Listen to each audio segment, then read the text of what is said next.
أعوذ بالله من الشيطان الرجيم. بسم الله الرحمن الرحيم.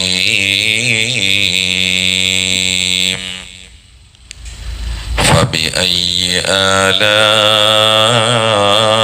ربكما تكذبان. صدق الله العظيم. അല്ലാഹു സുബ്ഹാനഹു വ തആല ഒരുപാട് നിഅമത്തുകൾ എണ്ണി എണ്ണി മനുഷ്യന്റെ മുമ്പിൽ ഒരു ശൃംഖലയായി സമർപ്പിക്കുകയാണ്. ആദ്യമായി അവന്റെ അസ്മാഉൽ ഹുസ്നയിൽ പ്രധാനപ്പെട്ട ഇസ്മിനെ പറഞ്ഞു വെച്ച് അത് വെച്ചുകൊണ്ട് അള്ളാഹു ഖുർആൻ പഠിപ്പിച്ചെന്നില്ലേ, നിങ്ങളെ സൃഷ്ടിക്കുകയും സംസാരശേഷിയും ഭാഷയും ചിന്തയും തിരിച്ചറിവും നൽകിയില്ല, സൂര്യനും ചന്ദ്രനും ആകാശവും ഭൂമിയും ഒക്കെ നിങ്ങൾക്ക് തന്നില്ലേ, ഭൂമിയെ നിങ്ങൾക്ക് വേണ്ടി അള്ളാഹു തആല സംവിധാനിച്ചില്ലേ, അതിൽ പഴവർഗ്ഗങ്ങളും ചീരകളും മരങ്ങളും സസ്യങ്ങളും എല്ലാം നിങ്ങൾക്ക് തന്നില്ലേ. ഇതൊക്കെ കഴിഞ്ഞതിന് ശേഷം ഒരു ചോദ്യമാണ്, ഫബിഅയ്യി ആലാഇ റബ്ബിക്കുമാ തുകദ്ദിബാൻ. രണ്ട് വിഭാഗത്തിലാക്കിയാണ് ആ ചോദ്യം ഉള്ളത്.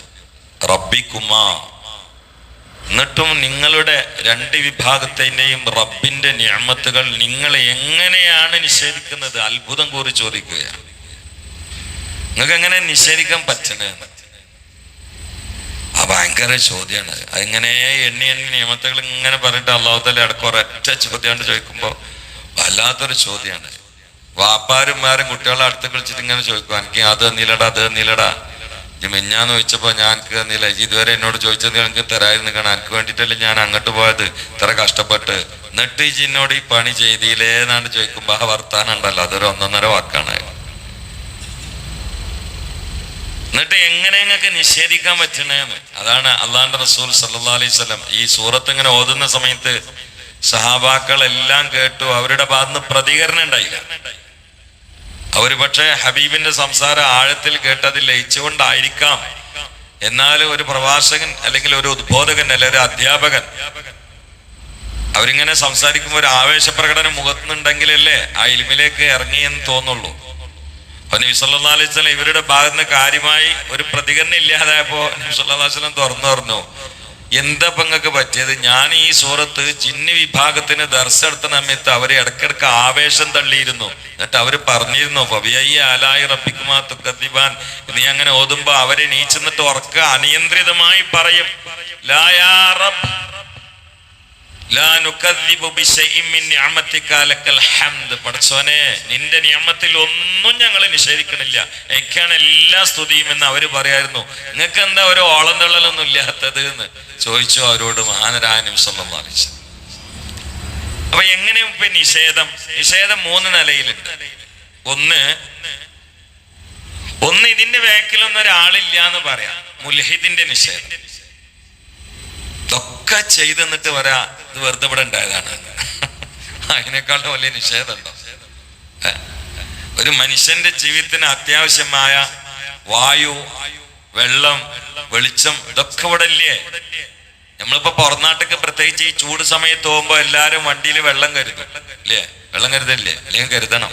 കാരണം കുറെ ആൾക്കാരിപ്പോ വീണ്ടും മരിച്ചിട്ടുണ്ട് വെള്ളം കുടിക്കാത്തതുകൊണ്ട്. എവിടെ? നമ്മളെ പാലക്കാട് ജില്ലയിൽ 2 ആളും മരിച്ചു. ആ മരിച്ചത് പ്രായമുള്ള രോഗികളൊന്നല്ല, ചെറുപ്പക്കാരനെ, വെള്ളം കുടിക്കാത്തതുകൊണ്ട്. അപ്പൊ നമ്മൾ എവിടെയെങ്കിലും പോകുമ്പോ വെള്ളം കരുതും. എന്നാ വെള്ളത്തിനേക്കാളും പ്രധാനമാണല്ലോ ഓക്സിജൻ. ഇന്ന് വരെ ആർക്കെങ്കിലും എവിടേക്കെങ്കിലും പോകുമ്പോ ബാഗിൽ ഓക്സിജൻ കരുതിക്കണം. എനിക്ക് അവിടെ പോയാലും ശ്വാസം വിടാൻ പറ്റില്ല, അതുകൊണ്ട് ഞാൻ കുറച്ച് ഓക്സിജൻ കൊണ്ടുപോകട്ടെ എന്നൽക്ക് പോകുന്ന സ്ഥലത്തേക്ക് ആരെങ്കിലും വണ്ടിയിൽ ഓക്സിജൻ കരുതിയിട്ടുണ്ടോ? ഇല്ല. നമുക്ക് ധൈര്യമാണ്, എവിടെ പോയാലും ഫ്രീ ആയിട്ട് ഓക്സിജൻ കിട്ടുന്നു. ആരാത് തരണത്? അള്ളങ്ങനെ എണ്ണി എണ്ണി പറയാണ്. എന്നിട്ടാണ് ഈ ചോദ്യം, ഫബിഅയ്യി ആലാഇ റബ്ബിക്കുമാ തുകദ്ദിബാൻ. ഈ ലോകത്ത് ഏറ്റവും നന്ദി കെട്ട വർഗം യുക്തിവാദികളാണ്. എന്തുകൊണ്ട്? അവരിങ്ങനെ ഒരാളെന്നെ ഇല്ലാന്ന് പറയണേ. അപ്പൊ ഒരു നിഷേധം തക്ദീബാണ്. രണ്ടാമത്തെ നിഷേധം ആളെ മാറിയിട്ട് നന്ദി രേഖപ്പെടുത്തുക. ഇതൊക്കെ ചെയ്തേരണേ പഠിച്ചവനാണ്, എന്നിട്ട് വേറെയുള്ള സ്ഥലത്ത് പോയിട്ട് സുജൂദ് ചെയ്യുക. നമ്മൾ ഹോട്ടലിലും നല്ലോണം ഭക്ഷണം കഴിക്കുക, അവിടെ കേസേറെ ഇരിക്കുന്നുണ്ട്. എന്നിട്ട് നമ്മൾ ബില്ലടിക്കുന്നത് കൊടുക്കുന്നത് അവിടെ എഴഞ്ഞു പോണ പാമ്പിന്റെ അടുത്ത് അല്ലെങ്കിൽ പെരിച്ചായിന്റെ അടുത്ത് അല്ലെങ്കിൽ പൂച്ചന്റെ അടുത്തായിട്ടാണ് ബില്ലിട്ടത്. ബില്ലിട്ടേണ്ട സ്ഥലം അവിടെ അല്ലല്ലോ.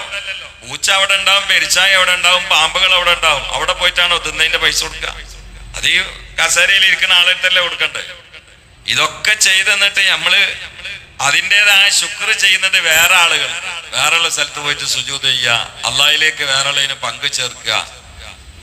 ഇതാണ് രണ്ടാമത്തെ ഏറ്റവും കടുപ്പുള്ള നിഷേധം. മൂന്നാമത്തെ പിന്നെ നമുക്കൊക്കെ ബാധിക്കും. ഇതൊക്കെ ചെയ്തു തന്ന പടച്ചവന് ശുക്ർ ചെയ്യാതെ ഇതൊക്കെ അനുഭവിച്ചിട്ട് ഇങ്ങനെ നടക്കുമ്പോ ശൈത്താന് വേണ്ടി പണിയെടുക്കും ചെയ്യാൻ. സുബ്ഹാനല്ലാഹ്. ഇതിന്റെ മേലെന്താ നിഷേധമുള്ളത്? നിങ്ങളെ എനിക്ക് നല്ലൊരു വണ്ടി വാങ്ങിത്തരാ, നല്ലൊരു വീടുണ്ടാക്കി തരാ, ഉണ്ടായിട്ട് അങ്ങനെ ആഗ്രഹിച്ചിട്ടോ അല്ലെങ്കിൽ ഒന്ന് ഇന്നെടുക്കണ്ട, വേറെ ആരെയും എടുക്കാം. നിങ്ങളെ മേലെ എന്നെ ആണ്ടുകൊണ്ട് പോയിക്കോളി. ഒരാള് മറ്റൊരാൾക്ക് നല്ലൊരു വണ്ടി വാങ്ങിക്കൊടുത്ത്, നല്ലൊരു വീടുണ്ടാക്കി കൊടുത്ത്, കല്യാണം കഴിപ്പിച്ചും കൊടുത്ത്, പറമ്പ് മൊത്തം കൊടുത്ത്, ഓന് കട തുറക്കാനുള്ള പൈസയും കൊടുത്ത്, അങ്ങനെ ഉണ്ടല്ലോ. ഇപ്പൊ റൈമ വരികയാണെങ്കിൽ ഓനക്ക് കടയായി, വീടായി, ഉമ്രക്കോളിലെ വിസയായി ഒക്കെ ആയല്ലോ. അങ്ങനൊക്കെ ചെയ്ത് കൊടുത്തിട്ട് തിരിച്ചു വന്ന അയാൾക്കെതിരെ മൂപ്പര് ശത്രുവിന്റെ കൂടെ നിന്നിട്ട് പണിയെടുത്താല് ഇയാൾക്ക് എങ്ങനെ ഉണ്ടാവും അവസ്ഥ? എന്റെ വരുമാനം, എന്റെ വീട്, എന്റെ വണ്ടി, ഞാൻ ചെയ്തെന്ന സൗകര്യം, ഞാൻ കെട്ടിച്ചെന്ന പെണ്ണ്, എന്നിട്ട് ഇതൊക്കെ അനുഭവിക്കുന്ന ആള് ഞാൻ വാങ്ങിക്കൊടുത്ത അതേ വണ്ടിയിൽ എന്റെ എതിരാളിന്റെ കൂടെ നിന്നിട്ട് എനിക്കെതിരെ പണിയെടുത്താല് സുബ്ഹാനല്ലാഹ്. ഓക്സിജൻ അല്ലാണ്ടത്, വെള്ളം അല്ലാണ്ടത്, തീറ്റ അല്ലാണ്ടത്, പാർക്കണ ഭൂമി അല്ലാണ്ടത്, നമ്മുടെ ശരീരം അല്ലാണ്ടത്, ആരോഗ്യം അല്ലാണ്ടത്, വായു അല്ലാണ്ടത്, വെളിച്ചം അല്ലാണ്ടത്, നമുക്കുള്ള സസ്യങ്ങൾ അല്ലാണ്ടത്, ഫ്രൂട്ട്സുകൾ അല്ലാണ്ടത്, പച്ചക്കറികൾ അല്ലാണ്ടത്, കുടിക്കണ വെള്ളം അല്ലാണ്ടത്, നടക്കണ ഭൂമി അല്ലാണ്ടത്, ധരിക്കുന്ന വസ്ത്രം അല്ലാണ്ടത്, ഇതൊക്കെ അനുഭവിച്ചിട്ട് പണിയെടുക്കണ ഓന്റെ ശത്രുവായി ഇബ്ലീസിന് വേണ്ടി. പിന്നെ അല്ലാഹു തആല 31 തൊട്ടേ ചോദിക്കുള്ളൂ. 31 പ്രാവശ്യമാണ് ഈ സൂറത്തിൽ ആവർത്തിച്ചത്. മറുപടി പറയേണ്ടി വരും, പെട്ടെന്ന് രക്ഷപ്പെടൂല. അതുകൊണ്ടാണ് ഹസൻ ബസരി തങ്ങൾ ഒരു വാളിങ്ങനെ അള്ളാഹിനെ കുറിച്ച് പറഞ്ഞിട്ട് എണീറ്റ് പോകുമ്പോൾ ഒരു ചെറുപ്പക്കാരൻ ചാടി എണീറ്റിട്ട് അടുത്ത് വന്നിട്ട് ചോദിച്ചു, ഉസ്താദ് എനിക്ക് നന്നാവണമെന്നുണ്ട്, ഞാൻ എന്താ വേണ്ടിയെന്ന് വെച്ചു. ഉടനെ പറഞ്ഞു, കുൻ കൽ കൽബി. നീണ്ട ചരിത്രമാണ്, ഞാൻ ഈ ഭാഗം മാത്രമേ പറയണു. കുൻ കൽ കൽബി. നായനെ പോലെയാണ് ജീവിച്ചുകൊടുക്കുക, നായനെ പോലെ. അപ്പൊ ഈ ചെറുപ്പക്കാരൻ ഉസ്താദ് നന്നാവുള്ള മാർഗമാണ് ഞാൻ ചോദിച്ചത്, കളിയാക്കരുത് എന്നായിരുന്നു. നായനെ പോലെ ജീവിച്ചാണ്. എന്നിട്ട് അതിന്റെ അർത്ഥം പറഞ്ഞു കൊടുത്ത്, മോനെ നായ എന്ന് പറഞ്ഞാലേ നീ ഒരു പ്രാവശ്യം ഭക്ഷണം കൊടുത്താൽ നിന്നെ കാണുമ്പോൾ വാലാട്ടും. ഇതാണ് നായ, നന്ദിയുള്ള സാധനം. നീ കൊടുത്ത ഭക്ഷണം ആ നായക്ക് ഹോട്ടലിന് കാശ് കൊടുത്തിട്ട് വാങ്ങി കൊടുത്തതല്ല, നീ കഴിച്ചതിന്റെ ഉച്ചിഷ്ടം കൊടുത്തതാണ്. അതൊന്നും നായക്ക് അറിയേണ്ടത് തിന്നാൻ കിട്ടിയില്ല എന്നുള്ളതാ. നായക്ക് നീ അത് വേസ്റ്റാക്കി കളയണ്ട, അത് നായന്റെ വയറ്റിലായിക്കോട്ടെ എന്ന് എഴുതിട്ട് ശല്യം തട്ടാൻ വേണ്ടിയിട്ടാ നായക്കാരനെ കൊടുക്കണേ. ആരെങ്കിലും ഇന്ന് വരെ നായക്ക് വേണ്ടി കല്യാണം ഒരുക്കിയിട്ടുണ്ടോ? ഇല്ല. നമ്മളെ കല്യാണ പരയില് ശല്യം നീക്കിയപ്പോ നായ തിന്നതാണ്. എന്നാലും യജമാനനെ കണ്ട വാലാട്ടും. ഇതാണ് നായ. അടച്ചോനെ. അപ്പൊ നന്ദിയുള്ളവനായിക്കോ എന്നാണ് പറഞ്ഞതിന്റെ പൊരുൾ. നീ നായ പൊലിക്കുന്ന നന്ദിയുള്ളവനായിക്കോ. എനിക്ക് എപ്പോഴും ഓർമ്മയുണ്ട്, ആലുവായിൽ ഞാൻ ഓതന കാലത്ത് ആലുവായി അബൂക്കർ മുസ്ലിയാരെ ഖബർ സിയാർത്ത് ചെയ്യാൻ വേണ്ടി പോയപ്പോഴ് ഒരു ബസ് സ്റ്റോപ്പിന്റെ അവിടെ നിന്ന്, അപ്പൊ അവിടെ ഒരു നായന്റെ ഫോട്ടോ വെച്ചിരിക്കണം ബസ് സ്റ്റോപ്പിൽ. സാധാരണ ഏതെങ്കിലും മനുഷ്യന്മാരെ ഫോട്ടോ എന്നിട്ട് അതിന്റെ ഇടയിലൊക്കെ ഇങ്ങനെ എഴുതിയൊക്കെയാണ് നായന്റെ ഫോട്ടോ വെച്ചു. എന്നിട്ട് അതിന്റെ അടിയിലുണ്ട് ഈ നായന്റെ എന്താ ചേട്ടിയാ, എന്താ കോണിയാ, എന്തോ ഒരു നായാണ്, റോണിയാ, അങ്ങനെ എന്തോ ഒരു സോണി. ആ നായന്റെ പേരിലാണ് ആ ബസ് സ്റ്റോപ്പ് ഉള്ളത്. ഞാൻ ഇങ്ങനെ എന്തെങ്കിലും കണ്ടാൽ നമ്മൾ അതിനെ കുറിച്ച് ചോദിക്കണല്ലോ. ചെറുപ്പത്തിലെ ഈ അന്വേഷണത്തോടെ എനിക്കുണ്ട്. അപ്പൊ ഞാൻ അവിടെ ഉള്ള ആളുകളോട് വെച്ചിട്ട് എന്താ ഈ നായന്റെ സ്മാരകമായിട്ട് ബസ് സ്റ്റോപ്പ് പണിതെന്ന് വെച്ചു. അപ്പൊ പറഞ്ഞു, ആ നായ ആ വീട്ടുകാരന്റെ നായായിരുന്നു. ആ വീട്ടുകാരൻ്റെ അയാൾ എവിടെ പോകുമ്പോഴും നായയും കൂടെ ഉണ്ടാവും. അങ്ങനെ ഒരിക്കൽ പുഴയ്ക്ക് കുളിക്കാൻ പോയപ്പോഴ് ഇയാള് തോർത്തുണ്ടൊക്കെ മാറ്റിട്ട് പുഴയ്ക്ക് ഇറങ്ങാൻ നേരത്തെ നായ തീരെ സമ്മതിക്കണം. ഇടക്കുന്നിട്ട് വിലക്കിടുക. അങ്ങോട്ട് പോകുമ്പോ നായ ഇങ്ങോട്ട് വന്നിട്ട് വാലാട്ടുക, ഇങ്ങോട്ട് ചാടുമ്പോ ഇങ്ങോട്ട് വന്നിട്ട് വാലാട്ടുക. യജമാനായിട്ട് പുഴയ്ക്ക് ഇറങ്ങാൻ സമ്മതിക്കില്ല. അവസാനം നായനെ തട്ടി മാറ്റിട്ട് ഇയാള് ഇറങ്ങുന്ന ഉറപ്പായപ്പോ നായാണ്ട് പുഴയ്ക്ക് എടുത്ത് കാട്ടി. അപ്പൊ നായനെ ഒരു ചീങ്കണ്ണി പിടിച്ചിട്ട് കടിച്ച് എല്ലൊടിച്ചിട്ട് കൊന്നു കളഞ്ഞു. ഇത് ആ പുഴന്റെ അടിയിൽ ചീങ്കണ്ണി നിൽക്കുന്നത് നായ നേരത്തെ കാണുന്നുണ്ട്. എനിക്ക് വെള്ളം തരുന്ന, അന്നം തരുന്ന, എന്നെ കുളിപ്പിക്കുന്ന, എന്നെ നോക്കുന്ന എന്റെ യജമാനെ ഇതിക്ക് ഇറങ്ങിയാൽ അത് കടിച്ച് കഴിക്കുന്ന നായക്കറിയാം. അപ്പൊ അതാണ് യജമാനെ തടുക്കണേ ശുക്രോണ്ടാണ്. പിന്നെ നായക്ക് മനസ്സിലായി ഇയാള് വകഞ്ഞു മാറ്റിയിട്ട് ഇറങ്ങാൻ സാധ്യതയുണ്ടെന്ന്. എന്നാ എന്റെ ജീവൻ പോയാലും വേണ്ടിയില്ല, എനിക്ക് അന്നം തരണോ, എനിക്ക് കഷ്ടപ്പാടുണ്ടായിരുന്നു, എനിക്ക് ജീവൻ കളഞ്ഞിട്ട് യജമാനെ രക്ഷപ്പെടുത്തിയ നന്ദിയുള്ള സോണിയാണത്. അതുകൊണ്ടാണ് അതിന്റെ പേരിൽ സ്മാരകം വന്നത്. കുൻ കൽ കൽബി, മോനെ നീ നായയിക്കോ, നായനെ പോലെ ഇക്കോ, കാരണം ഞാൻ നന്ദിയുള്ള ആളാകും. പടച്ചോനെ ഇതൊക്കെ ചെയ്തു തന്ന പടച്ചോനെ. എന്നിട്ട് അള്ളാഹ്ക്ക് വേണ്ടിയിട്ട് ഒരു 17 റക്അത്ത് നിസ്കരിക്കാനോ സമയത്ത് സുജൂദ് ചെയ്യാനോ പടച്ചോനേന്ന് മനസ്സറിഞ്ഞിട്ടൊന്ന് വിളിക്കാനോ നമുക്ക് പറ്റിയിട്ടില്ലെങ്കിൽ ഈ 31 വട്ടം ആവർത്തിച്ച് സൂറത്തു റഹ്മാനിൽ ചോദിച്ച ഈ ചോദ്യം ലാസ്റ്റ് ശ്വാസ സമയത്ത് നമുക്ക് തിരിച്ചടിക്കും. അള്ളാഹു കാത്തുരക്ഷിക്കട്ടെ. അതുകൊണ്ട് നമ്മുടെ ഹൃദയത്തിൽ എപ്പോഴും ഈ ചോദ്യം ഇങ്ങനെ ഓളം തള്ളി മുഴങ്ങണം. ഫബിഅയ്യി ആലാഇ റബ്ബികുമാ തുകദ്ദിബാൻ.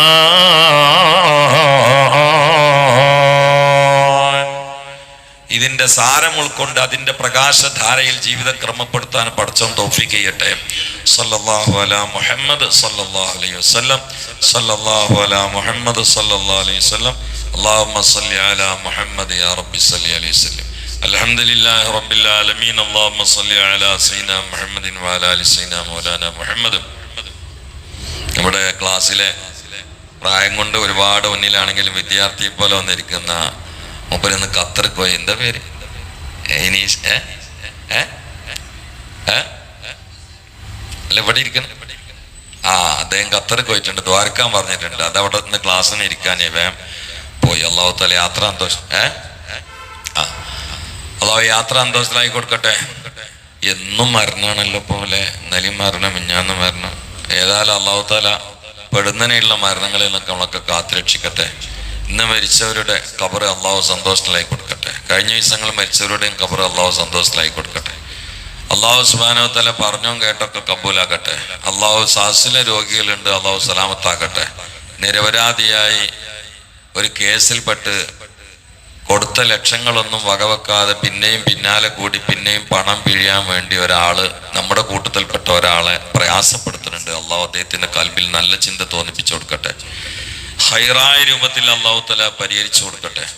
പടച്ചോൻ നമ്മളുടെ എല്ലാവരുടെയും പ്രയാസങ്ങൾ അകറ്റി തെറ്റ്, കടങ്ങളൊക്കെ വീട്ടി തെറ്റ്, രോഗങ്ങളൊക്കെ മാറ്റി തെറ്റ്, ക്ലാശങ്ങളൊക്കെ നീക്കി തെറ്റ്, പ്രയാസങ്ങളൊക്കെ അകറ്റി തെറ്റ്. അള്ളാഹു സുബ്ഹാനഹു വ തആല മനസ്സിന് സമാധാനവും സന്തോഷവും കരുത്തും പ്രദാനം ചെയ്യട്ടെ. അള്ളാഹു തീഷ്ണമായ ഉഷ്ണ പരീക്ഷണത്തിൽ നമ്മളെ കാത്തുരക്ഷിക്കട്ടെ. അള്ളാഹു ഈ തീച്ചൂടിൽ നമ്മളെ കാത്തുരക്ഷിക്കട്ടെ. ഇന്നലെ ഇർഷാദ് സഫീർ വീഡിയോ അയച്ചെന്ന്. അപ്പൊ പാലക്കാട് ജില്ലയിൽ സ്കൂട്ടറിന്റെ മേലെ പൊടി ഒഴിച്ചിട്ട് ദോശ ചൂടുകയാണ്. അത്രയും ചൂടുണ്ട് എന്ന് അറിയിക്കാൻ വേണ്ടി. പാത്രമല്ല, സ്കൂട്ടറിന്റെ സീറ്റുമേല് ദോശന്റെ പൊടി ഇങ്ങനെ ഒഴിച്ചപ്പോ അത് 1 മിനിറ്റിന്റെ ഉള്ളിൽ ദോശയായി മാറി. ചൂടിന്റെ ഉപ്പുണ്ട്. അതിനൊന്നും കൂടി കനം കൂടിയാല് സുബ്ഹാനഹു മുടിയൊക്കെ ഉരുകിപ്പോവും. അള്ളാഹു നമ്മളെ ഈ ചൂടിൽ നിന്ന് അള്ളാഹു കാത്തുരക്ഷിക്കട്ടെ. പഠിച്ചോൻ നമുക്ക് അവന്റെ ഔദാര്യം തുറന്നേറ്റ് അള്ളാഹു തആല കടലിലും നാട്ടിലും റോട്ടിലും പുഴയിലും എല്ലാത്തിലും അള്ളാഹു ബർക്കത്ത് പ്രദാനം ചെയ്യട്ടെ. അള്ളാഹു സുബ്ഹാനഹു വ തആല ആഫിയത്തുള്ള ദീർഘായുസ് അവന്റെ ത്വാഅത്തിൽ പ്രദാനം നൽകട്ടെ. നമ്മുടെ ഏറ്റവും സന്തോഷദായകമായ ആനന്ദ തുന്തിലമായ ദിവസം നമ്മുടെ ആഖിർ ദിവസമാക്കി അള്ളാഹു മാറ്റട്ടെ. നമ്മുടെ സന്തോഷകരമായ വിശ്രമം അള്ളാഹു ഖബറാകുന്ന മണ്ണറയിൽ മണിയറയാക്കി മാറ്റി തരട്ടെ. അള്ളാഹു സുബ്ഹാനഹു വ തആല കച്ചവടത്തിൽ ബർക്കത്ത് ചെയ്യട്ടെ. പഠനത്തിൽ അള്ളാഹു, ഉദ്ബോധനത്തിൽ അള്ളാഹു, പെരുമാറ്റത്തിൽ, സമീപനത്തിൽ, വാക്കുകളിൽ, സ്വഭാവങ്ങളിൽ, സമ്പത്തിൽ, സമയങ്ങളിൽ, സന്താനങ്ങളിൽ, കുടുംബങ്ങളിൽ, കൂട്ടുകാരിൽ, നാട്ടുകാരിൽ, വീട്ടുകാരിൽ, കുടുംബക്കാരിൽ എല്ലാം അള്ളാഹു ഖൈറും ബർക്കത്തും ചെയ്യട്ടെ. അള്ളാഹു ശത്രു വിഭാഗത്തിന്റെ നികൃഷ്ട കരാള ഹസ്തങ്ങളിൽ നിന്ന് ഇന്ത്യയെ അള്ളാഹു രക്ഷപ്പെടുത്തട്ടെ. اللهم انصر أمة سيدنا محمد وارحم أمة سيدنا محمد تجاوز عن أمة سيدنا محمد اجعلنا من خيار أمته ومن محبيه برحمتك يا ذا الجلال والإكرام. ربنا تقبل منا إنك أنت السميع العليم وتب علينا إنك أنت التواب الرحيم. واغفر لنا ولوالدينا ولمن دفنوا حوالينا ولجميع المسلمين. അല്ലാഹു ബഹുമാനപ്പെട്ട അലി മുസ്ലിയാർ അടക്കം എല്ലാവർക്കും ഉംറക്ക് ഹജ്ജിന് പോകുന്നവർക്കൊക്കെ അതിന്റെ എല്ലാ സൗകര്യങ്ങളും തുറന്നു കൊടുക്കട്ടെ. നമ്മളെ അല്ലാഹു പലവട്ടം ഹർമകളിൽ പൂർണ്ണമായ അവസ്ഥയിൽ എത്തിക്കട്ടെ. ബിറഹ്മതിക യാ അർഹമർ റഹീമീൻ. സല്ലല്ലാഹു തആല വസല്ലം അലാ ഖൈറിൽ ഖൈസീന മുഹമ്മദിൻ വഅലിഹി വസഹബി അജ്മഈൻ. سبحان ربك رب العزة عما يصفون وسلام على المرسلين والحمد لله رب العالمين. السلام عليكم.